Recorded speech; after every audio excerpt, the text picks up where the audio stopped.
অনেকেই বলে মা তার ছেলেকে অনেক যত্ন করে খেতে দেয়। মা তার ছেলেকে সবার প্রথমে খেতে দেয়। মা তার ছেলেকে সব থেকে বড় মাছের পিসটা আগে দেয়। মা তার ছেলেকে মাংস রান্না করার সময় কষা মাংসটা বের করে তার ছেলেকেই প্রথম দেয়। এটা শুধুমাত্র একমাত্র মাই পারে। কিন্তু আমি মনে করি মেয়েরাও কিন্তু তার স্বামীর জন্য এই কাজটা করতে পারে। যেমন তার সন্তানের জন্য তার মা পারে, ঠিক তেমনি তার স্বামীর জন্য একটা মেয়েও পারে মাছের সব থেকে বড় পিসটা তার স্বামীকে দিতে। মাংস কষানোর সময় মাংস কষাটা বের করে তার স্বামীকেই প্রথম দেয়। পৃথিবীতে এমন অনেক সম্পর্ক আছে, স্বামী স্ত্রীর সম্পর্ক, শুধুমাত্র মাই যে এটা পারে এটা কিন্তু বলা ভুল। কথাটা যদি আমি ভুল বলে থাকি তোমরা অবশ্যই কিন্তু কমেন্ট বক্সে জানিও। আর আমার এই কথাতে কারা কারা একমত অবশ্যই কিন্তু কমেন্ট বক্সে জানিও। আমি কিন্তু এমনটাই করি, রান্না করার পরে প্রথমে কষা মাংসটা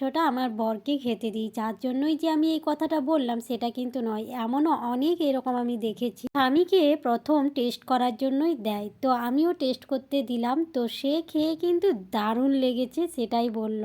সো হ্যালো এভরিওয়ান, আমি সোমা মাহাতো ফ্রম ইন্ডিয়া। আমার এরকম ছোট্ট ছোট্ট মিনি ব্লগ দেখতে তোমাদের কেমন লাগে অবশ্যই কিন্তু কমেন্ট বক্সে জানিও।